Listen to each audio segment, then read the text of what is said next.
Salve Maria a todos, bom dia. A mulher, segundo sua vocação e a graça. Capítulo: A vocação do homem e da mulher de acordo com a ordem natural e da graça. A primeira palavra da Sagrada Escritura que fala do ser humano atribui ao homem e à mulher uma vocação comum. Façamos o homem à nossa imagem e semelhança, e que governe os peixes do mar, as aves do céu e toda a terra, e sobre todos os répteis que se movem sobre a terra. E Deus criou o homem à sua imagem, criou a imagem de Deus e criou-os varão e mulher. E Deus abençoou-os, dizendo: Crescei e multiplicai-vos, enchei a terra, sujeitai-a, dominai-a, dominai sobre os peixes do mar, sobre as aves do céu e sobre todos os animais que se movem sobre a terra. Portanto, logo no primeiro relato sobre a criação do ser humano, fala-se da diferenciação entre o homem e mulher. Mas a tríplice tarefa é dirigida a ambos, em conjunto, que sejam a imagem de Deus, que tenham a descendência e que dominem a terra. Não se diz aqui que essa missão tripla deva ser realizada pelo homem e pela mulher de uma outra maneira. No máximo, é possível encontrar nesse contexto uma insinuação pelo fato de se mencionar a diferença sexual. A segunda passagem, que trata mais detalhadamente da criação do ser humano, diz um pouco mais sobre a relação entre o homem e a mulher. Fala da criação de Adão, como ele foi posto no paraíso de delícias para que o cultivasse e o guardasse, como levou os animais para junto de Adão e como este lhes deu nomes. Mas não se achava, para Adão, uma ajudante semelhante a ele. O termo hebraico que se encontra nesta passagem é difícil de traduzir. Eser Genegdo, ao pé da letra, uma ajuda como ele defronte. Podemos pensar na imagem de um espelho na qual o homem pudesse ver refletido sua própria natureza. Assim o interpretam as traduções que falam de uma ajudante igual. Mas pode-se pensar também numa contraparte, de modo que ambos se assemelhem, mas não totalmente, que se complementem como uma mão à outra. E o Senhor Deus diz: não é bom que o homem esteja só, façamos-lhe uma ajudante semelhante a ele.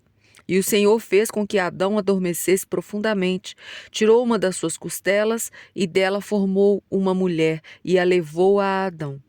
E Adão disse: Eis aqui agora o osso dos meus ossos, a carne da minha carne. Ela se chamará virago, porque do varão foi tornada. Por isso, deixará o homem seu pai e sua mãe e se unirá à sua mulher, e serão os dois uma só carne. Ora, um e outro, isto é, Adão e sua mulher, estavam nus e não se envergonhavam. O fato de o homem ter sido criado primeiro indica uma certa prioridade de ordem. Da palavra de Deus se deduz também por que não teria sido bom que ele ficasse sozinho. Deus criou o ser humano à imagem de Deus. Ora, Deus é trino. Assim como o Filho procede do Pai e do Filho e do Pai o Espírito, assim a mulher procedeu do homem e de ambos a descendência. E outro argumento: Deus é o amor. Não pode haver amor entre menos que dois. Como diz também São Gregório na homilia sobre o envio dos discípulos, que foram mandados de dois em dois. Não se fala aqui em domínio do homem sobre a mulher. Ela é chamada de companheira e de ajudante. E do homem se diz que ele se unirá a ela e que ambos formarão uma só carne. Assim, dá-se a entender que a vida do primeiro casal humano deva ser entendida como a mais íntima comunidade de amor, que tenham cooperado em harmonia perfeita das forças. Assim como antes da queda, em cada um deles, individualmente, todas as forças eram cheias de harmonia, os sentidos e a mente na proporção certa, sem possibilidade de antagonismos. Por isso mesmo, nem conheciam o desejo desordenado pelo outro. É isso que está expresso nas palavras: Estavam nus e não se envergonhavam. O chamado de Deus aos homens e a vocação dos homens aparecem essencialmente modificados depois da queda. Eva deixou-se seduzir pelo tentador e levou, por sua vez, também o homem ao pecado. Adão é o primeiro a ser chamado às contas. Ele atribui a culpa à mulher. A mulher que me deste por esposa, ela me deu a árvore e eu comi. Soa como se fosse também uma acusação contra Deus. O primeiro a ser julgado é Adão. Sua desculpa não foi aceita. Visto que atendeste à voz da tua mulher e comeste da árvore que eu te ordenara não comesses, maldita é a terra por tua causa. Com fadiga obterás dela o sustento durante os dias de tua vida. Ela produzirá cardas e abrolhos, e tu comerás a erva do campo. Com o suor do rosto comerás o teu pão, até que tornes à terra, pois dela foste formado, porque tu és pó, e ao pó tornarás. O castigo pela desobediência é a perda do domínio absoluto sobre a terra e a disponibilidade das criaturas menos nobres, a luta dura pelo pão de cada dia e as dificuldades do trabalho e a pobreza do seu fruto. Outra é a condenação da mulher.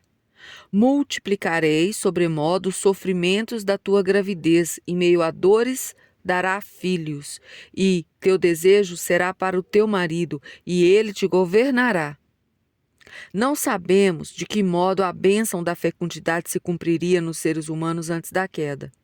A consequência da queda são as dificuldades do parto para a mulher, assim como as dificuldades da luta pela vida para o homem. A mulher recebe, além disso, o castigo de ter que se sujeitar ao domínio do homem.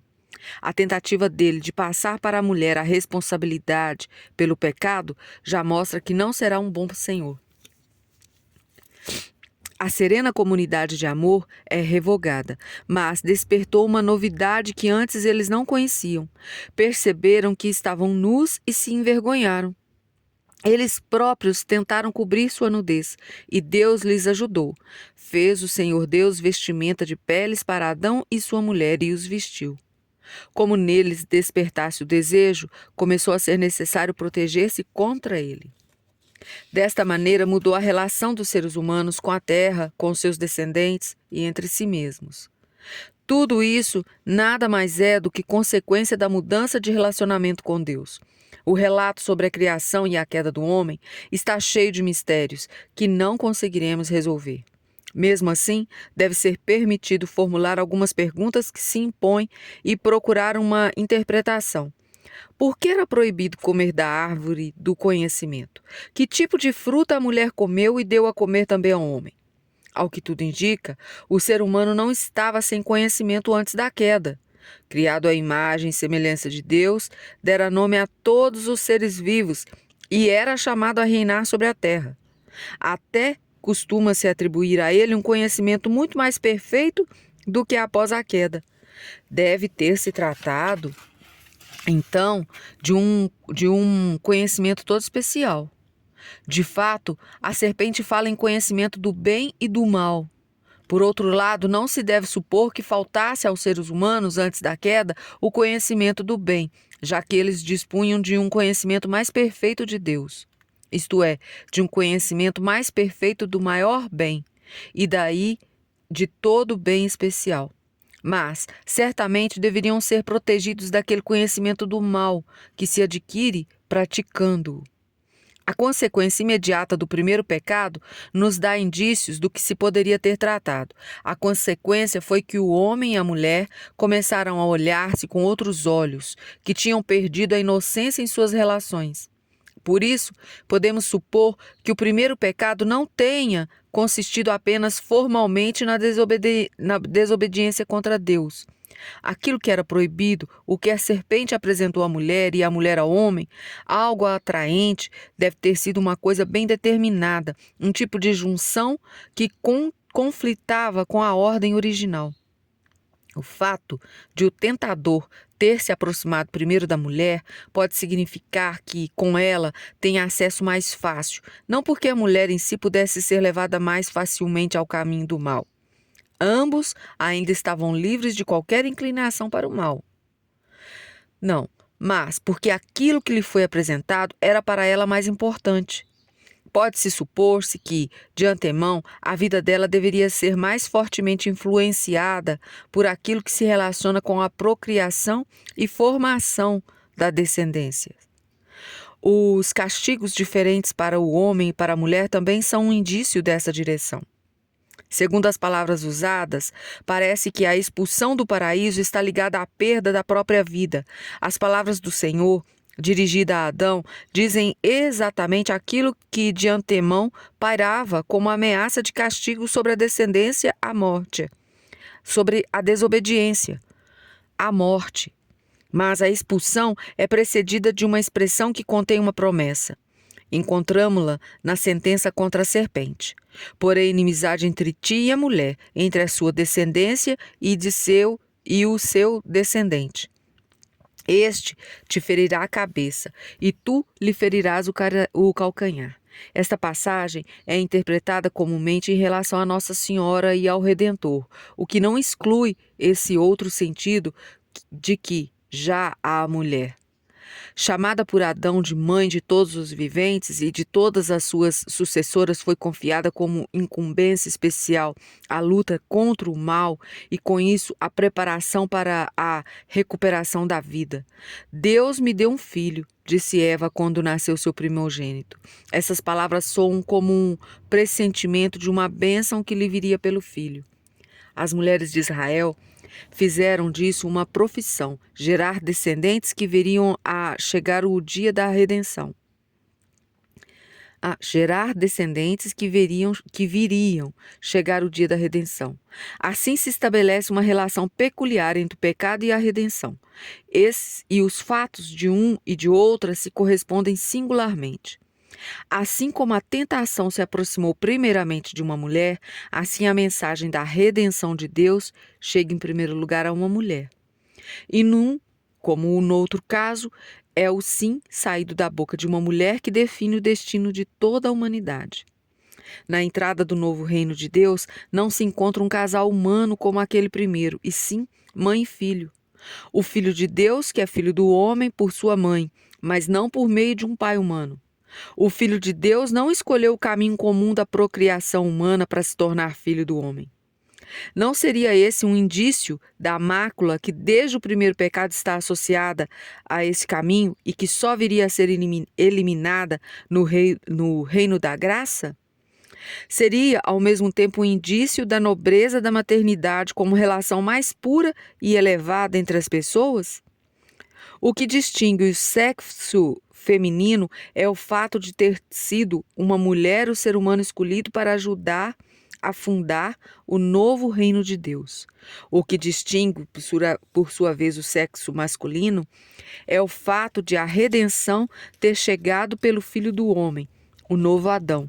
E nisso está expressa uma prioridade na ordem do homem. Nosso Senhor não deixou dúvida de que o novo reino de Deus veio para realizar um reordenamento entre os sexos. Isto é, para eliminar as relações condicionadas pelo pecado, estabelecendo a ordem original. Respondendo à pergunta dos fariseus se era lícito ao homem divorciar-se de sua mulher, Jesus esclarece: por causa da dureza do vosso coração é que Moisés vos permitiu repudiar vossas mulheres. Entretanto, não foi assim desde o princípio. E ele remete à passagem do relato da criação: os dois serão uma só carne. Em seguida estabelece como um mandamento da nova aliança: o que Deus uniu, o homem não separa. Ao lado disso, institui, como algo totalmente novo, o ideal da virgindade, apresentando no exemplo vivo da Virgem Mãe e do próprio Senhor.